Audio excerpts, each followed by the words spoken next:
현대사회에서 우리가 마주하는 삶의 고통과 불확실성이 날로 커져만 가고 있습니다. 예전에는 이를 극복하기 위한 희망이 강조되었지만 오늘날 많은 사람들이 염세주의 철학에 끌리고 있습니다. 왜 그런 걸까요? 염세주의, 즉 세상과 삶에 대한 비관적인 시각은 우리에게 어떤 메시지를 전달하고 있을까요? 이번 영상에서는 현대 한국 사회에서 염세주의가 왜 열병처럼 퍼지고 있는지, 그 이유와 함께 염세주의 철학을 자세히 살펴보겠습니다. 현대인들이 염세주의에 열광하는 이유는 사회적, 심리적, 철학적 요인들이 복합적으로 작용한 결과입니다. 먼저 현대사회는 성과와 경쟁을 중시하는 구조로 인해 많은 사람들이 끊임없는 스트레스와 번아웃을 경험하고 있습니다. 이런 환경에서 염세주의는 삶의 고통과 무의미함을 있는 그대로 인정하며 위로를 제공합니다. 디지털화된 사회 속에서 소외와 고립감이 커지는 현상도 염세주의의 공감대를 형성하는 배경이 됩니다. 또한 기후변화, 경제 불안, 정치적 혼란 등 불확실한 미래 역시 사람들이 염세주의적 시각에 매력을 느끼는 이유 중 하나입니다. 심리적으로는 많은 사람들이 종교나 전통적 가치관이 약화된 상황에서 존재론적 공허함을 느끼고 있으며 염세주의는 이러한 허물을 부정하지 않고 철학적으로 받아들이도록 돕습니다. 염세주의는 인간의 보편적인 고통과 결핍을 다루기 때문에 정서적인 공감을 이끌어내기도 합니다. 대중문화에서도 염세주의적 정서가 자주 나타납니다. 영화, 문학, 음악 등 다양한 매체를 통해 삶의 고통과 부조리를 주제로 한 작품들이 인기를 끌며 염세주의적 세계관이 확산되고 있습니다. 특히 인터넷과 SNS에서는 염세주의적 유머와 밈이 유행하며 비관적인 현실을 재치 있게 받아들이는 문화가 형성되었습니다. 철학적으로 염세주의는 삶의 본질에 대한 진지한 탐구로 이어지며 인간 존재의 비극성을 직시하게 합니다. 쇼펜하우어나 카미 같은 철학자들은 삶의 무의미함을 인정하면서도 이를 극복하기 위한 태도를 제시하며 단순한 비관이 아닌 삶을 깊이 이해하는 도구로서 염세주의를 발전시켰습니다. 특히 카미의 경우 부조리를 직면하되 반항적인 태도로 삶을 이어가는 인간의 강인함을 강조하며 현대인들에게 큰 영향을 미쳤습니다. 결국 염세주의는 현대인들에게 단순한 부정적 태도가 아니라 삶의 고통과 허물을 이해하고 받아들이는 방법이자 자신만의 삶의 태도를 모색하도록 돕는 철학적 위안의 역할을 하고 있습니다. 이제 본격적으로 염세주의의 기본 개념과 대표 사상가들의 철학적 내용에 대해 살펴보도록 하겠습니다. 염세주의의 기본 개념. 염세주의는 세상을 비관적으로 바라보는 철학적 관점으로 인간의 삶과 존재에 대한 깊은 회의와 부정적인 평가를 특징으로 합니다. 이 사상은 고통, 무의미 그리고 세상의 근본적인 결함을 핵심 개념으로 삼아 이를 통해 인간 경험의 본질을 설명하려 합니다.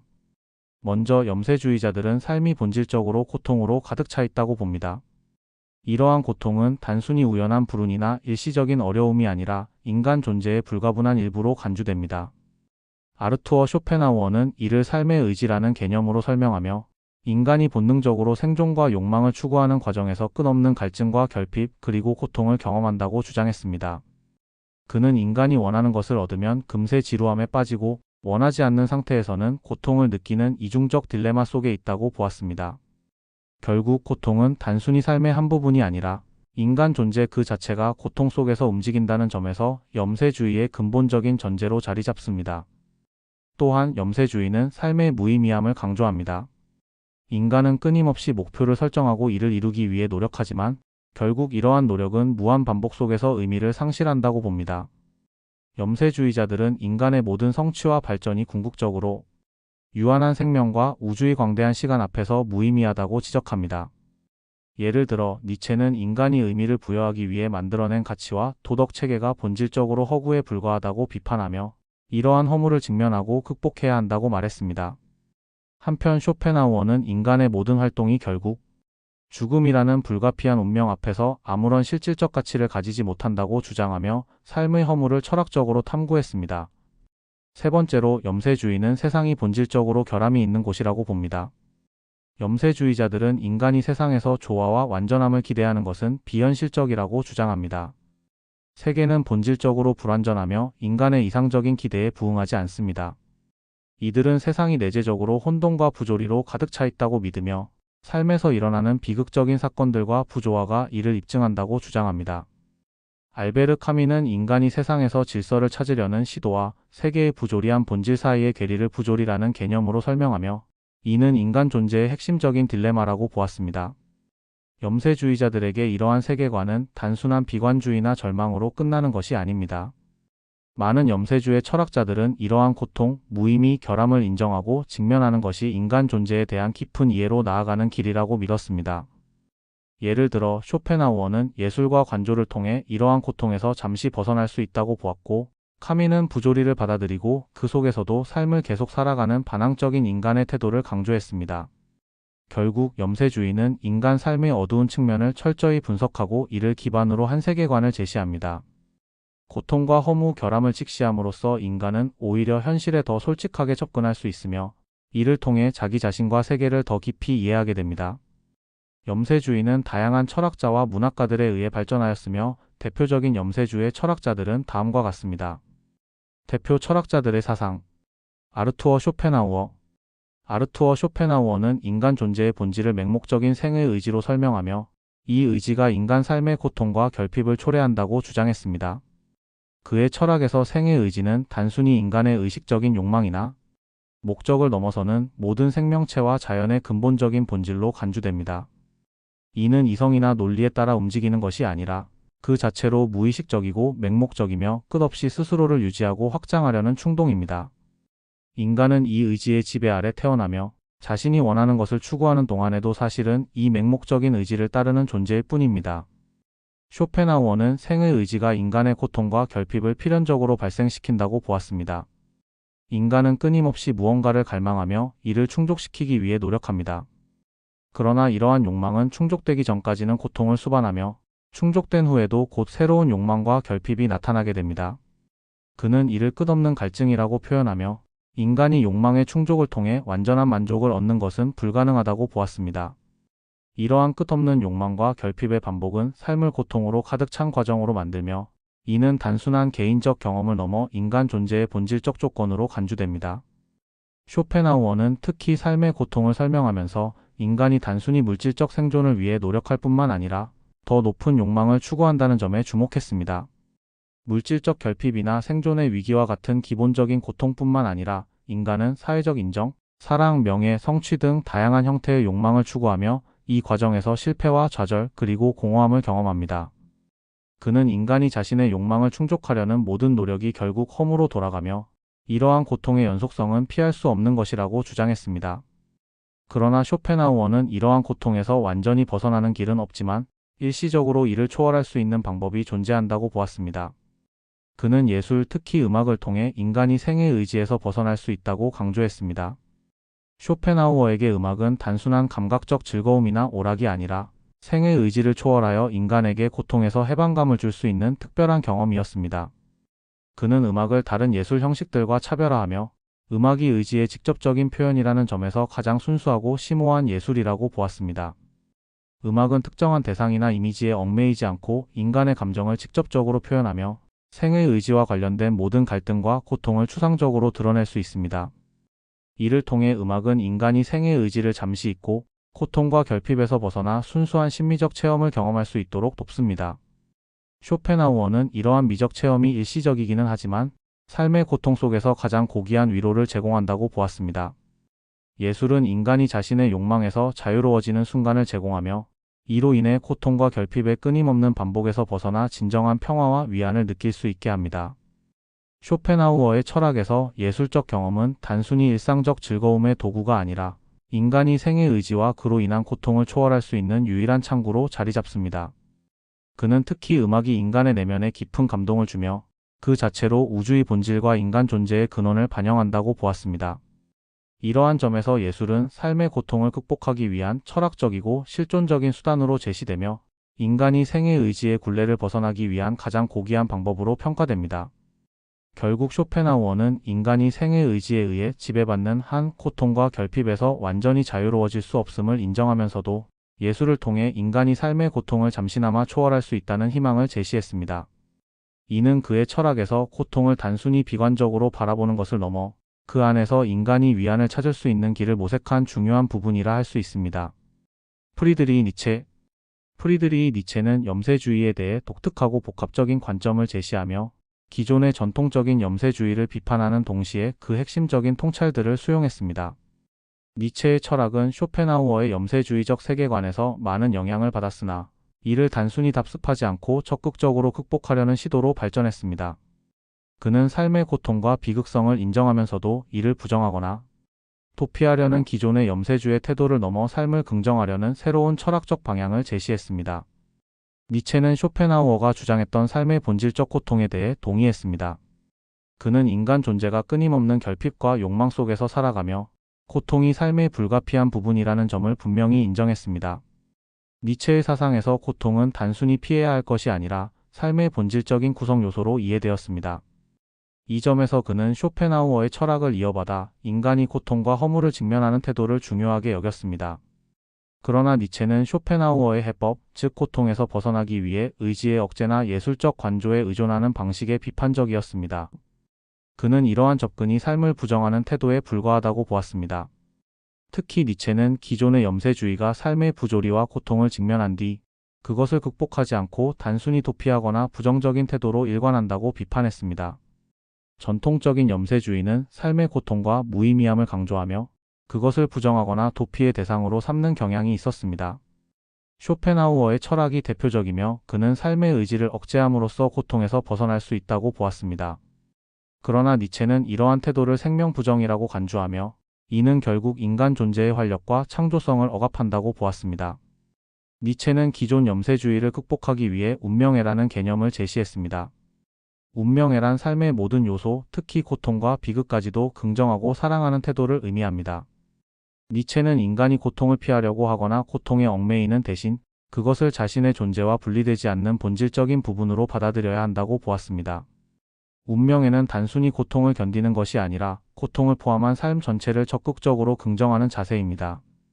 그는 고통이야말로 인간을 강하게 만들고 더 높은 단계의 존재로 나아가게 하는 원동력이라고 강조했습니다. 그의 유명한 말, 나를 죽이지 못하는 것은 나를 더 강하게 만든다는 바로 이러한 철학적 태도를 잘 보여줍니다.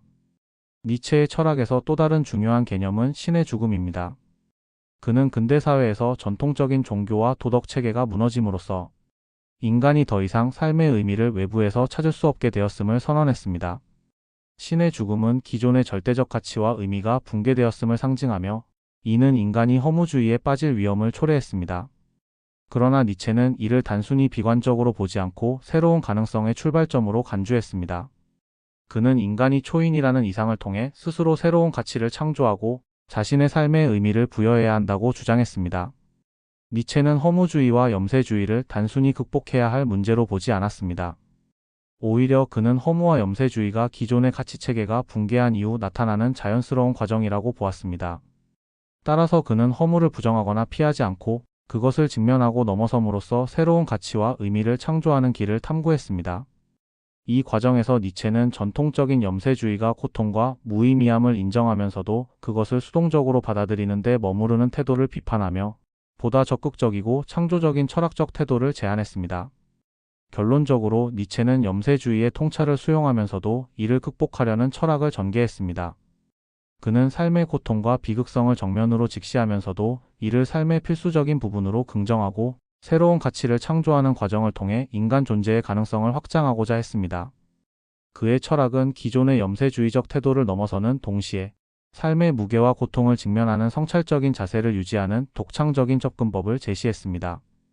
에밀 시오랑 에밀 시오랑은 삶의 근본적인 부조리와 고통을 탐구하며 이를 통해 염세주의를 가장 극단적으로 밀고 나간 철학자 중 한 사람으로 평가받습니다. 그의 사상은 인간 존재의 허약함과 삶의 무의미함을 철저히 파헤치며 탄생이라는 사건 자체를 비극으로 간주하는 독특하고도 비관적인 시각을 드러냅니다.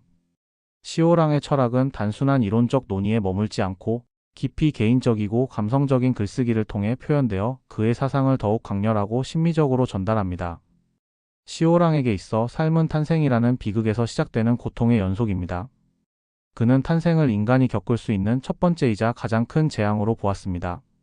탄생은 의도하지 않은 사건임에도 불구하고 그것은 개인이 평생 동안 짊어져야 할 고통의 시작점이 됩니다. 그는 이를 두고 태어난다는 것은 우리에게 일어난 최악의 일이라고 표현하며 인간 존재 자체를 부정적인 사건으로 간주했습니다. 그의 철학에서 탄생은 곧 고통과 비극의 서막이며 존재의 무게를 견뎌야 하는 숙명을 의미합니다. 시오랑은 삶을 존재 자체의 부조리로 가득 찬 과정으로 보았습니다. 그는 인간의 삶이 의미를 찾으려는 끊임없는 노력 속에서도 무의미와 절망으로 귀결된다고 보았습니다. 인간은 삶에서 희망과 목적을 찾으려 하지만 이는 결국 환상에 불과하며 삶의 본질적인 공허함을 덮는 역할에 지나지 않는다고 주장했습니다. 그는 삶이 필연적으로 고통과 절망으로 가득 차 있다는 점에서 인간의 모든 노력과 성취가 궁극적으로 무의미하다고 보았습니다. 시오랑의 철학에서 중요한 측면은 고통과 절망의 지속성입니다. 그는 인간의 고통이 탄생과 함께 시작되어 죽음에 이르기까지 멈추지 않는다고 보았습니다. 고통은 단순히 삶의 일부분이 아니라 삶 전체를 지배하는 근본적인 요소로 작용합니다. 그는 이를 두고 우리는 고통을 위해 태어났다고 선언하며 고통이 인간 존재의 본질임을 강조했습니다. 삶의 기쁨과 희망은 일시적이고 부수적인 현상에 불과하며 인간은 본질적으로 끊임없는 고통과 절망 속에 존재한다고 보았습니다. 시오랑은 자신의 사상을 표현하는 방식에서도 독특한 접근을 취했습니다. 그는 체계적인 철학적 논의보다는 시적이고 감성적인 글쓰기를 통해 자신의 사상을 전달했습니다. 그의 글은 자기 모순적이고 역설적이며 때로는 고통을 미화하거나 아름답게 묘사하는 방식을 사용합니다. 그는 염세주의를 단순히 비관적인 철학으로 그치지 않고 이를 심미적으로 승화시키는 글쓰기를 통해 표현했습니다. 이러한 방식은 그의 사상을 더욱 강렬하고 생생하게 전달하며 독자들에게 삶의 고통과 부조리를 깊이 체감하게 합니다. 시오랑은 삶의 무의미함과 인간 존재의 허약함을 철저히 파헤쳤습니다. 그는 인간이 존재하는 한 고통과 절망에서 벗어날 수 없음을 인정하며 이를 정면으로 마주하는 태도를 취했습니다. 그는 고통과 허물을 부정하거나 도피하려는 시도를 거부하며 그것을 철저히 탐구하고 표현함으로써 인간 존재의 본질에 대한 깊은 성찰을 보여주었습니다. 그의 글은 이러한 고통을 피하거나 숨기지 않고 오히려 그것을 아름답고 시적으로 승화시키는 독특한 힘을 지니고 있습니다. 결국 시오랑의 철학은 삶의 부정적인 측면을 강조하면서도 그것을 단순히 비관으로 치부하지 않고 심미적이고 성찰적인 방식으로 표현합니다. 그는 탄생이라는 비극적 사건을 삶의 출발점으로 간주하며 인간 존재의 본질적 결함과 허약함을 깊이 파헤쳤습니다. 그의 사상은 염세주의의 극단을 보여주는 동시에 삶의 고통과 무의미함을 대면하고 이를 철학적, 문학적으로 승화시키는 탁월한 예를 제공합니다. 레프 톨스토이. 레프 톨스토이는 그의 삶의 중요한 시점에서 깊은 염세주의적 위기를 겪었으며 이를 통해 삶의 본질과 의미에 대해 깊이 숙고했습니다. 그의 사상은 삶의 무의미함과 죽음에 대한 공포를 직면하는 것으로 시작되었으나 종교와 신앙을 통해 이를 극복하려는 노력으로 발전했습니다. 톨스토이는 자신의 경험과 내적 갈등을 철학적, 영적 탐구의 근거로 삼으며 염세주의를 출발점으로 삶의 궁극적인 구원을 찾고자 했습니다. 톨스토이는 삶의 무의미함에 대한 깊은 고민에 빠져들었습니다. 그는 인간의 노력과 성취가 결국 죽음으로 인해 무화된다는 사실에 괴로워했으며 이러한 생각은 그를 절망의 상태로 몰아넣었습니다. 특히 그는 인생이 결국 허무로 귀결된다는 점에서 큰 고통을 느꼈습니다. 이와 더불어 그는 자신의 성공과 명성이 더 큰 공허감을 불러일으킨다고 고백하며 외적인 성취가 삶의 궁극적인 의미를 채워줄 수 없다는 사실을 깨달았습니다.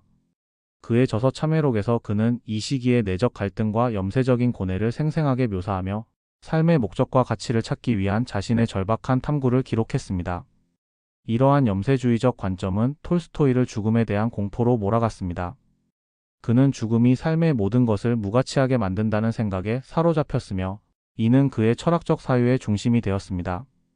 그는 죽음이라는 피할 수 없는 현실 앞에서 인간의 존재가 얼마나 허약하고 덧없으며 삶이 결국 무의미한 순환에 불과한지를 탐구했습니다. 이러한 고민은 그를 깊은 절망으로 몰아넣었으나 동시에 삶의 본질에 대한 근본적인 질문을 던지는 계기가 되었습니다. 그러나 톨스토이는 이러한 절망을 단순히 염세주의로 끝맺지 않았습니다. 그는 종교와 신앙을 통해 삶의 무의미함을 극복하고자 했습니다. 그는 개인적인 내적 탐구를 통해 인간의 유한성과 고통을 초월할 수 있는 길을 종교적 신념에서 찾으려 했습니다. 그는 기독교 신앙을 통해 인간이 삶의 의미를 발견할 수 있다고 믿었으며 삶의 무게를 견딜 수 있는 힘은 신과의 연결에서 나온다고 주장했습니다. 그는 신앙이 죽음의 공포를 초월하고 삶의 가치를 재발견할 수 있는 열쇠라고 보았습니다. 톨스토이는 종교적 신앙을 삶의 의미를 찾는 결정적인 요소로 여겼습니다.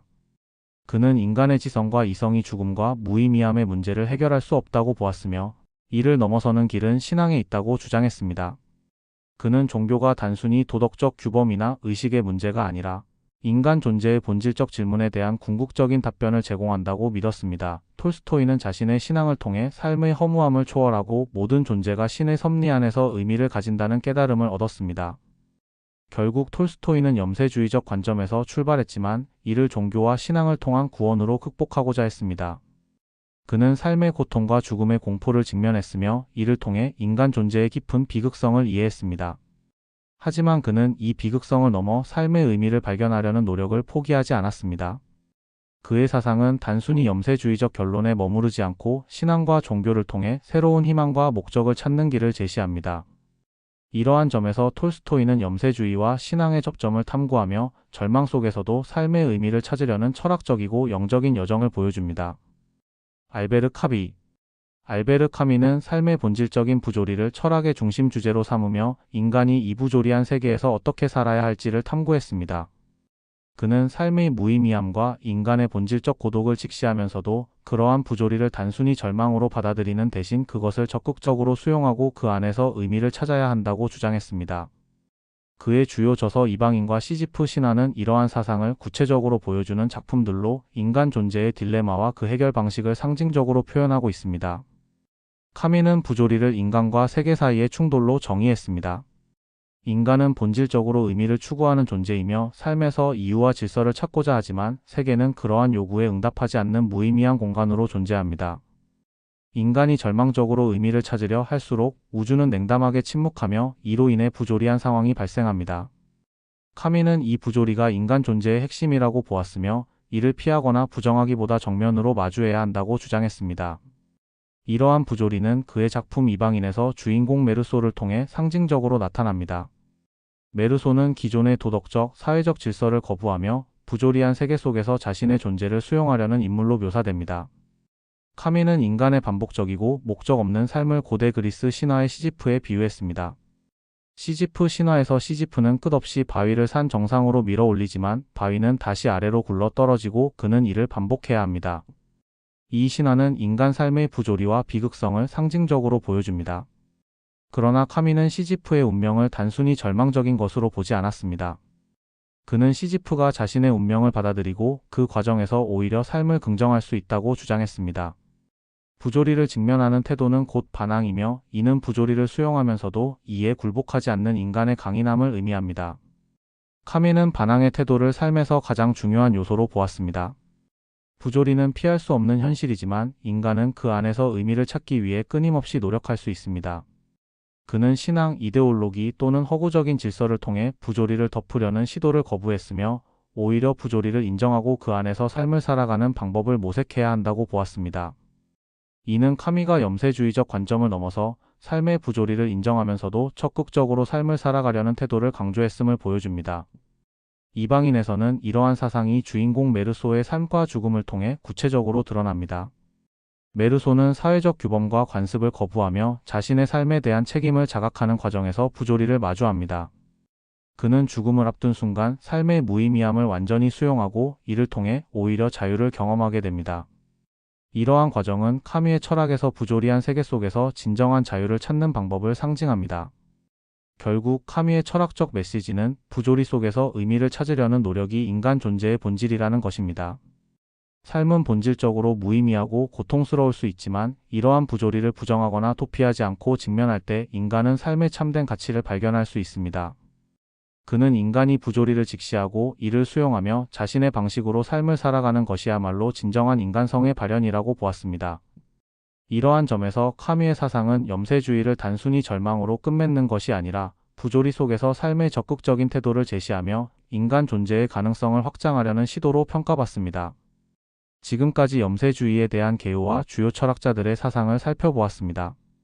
이제 최종적으로 우리는 염세주의를 통해서 무엇을 배울 수 있는지 알아보도록 하겠습니다. 염세주의는 세상과 인생에 대한 비관적이고 부정적인 시각을 제시하는 철학적 사고 방식입니다.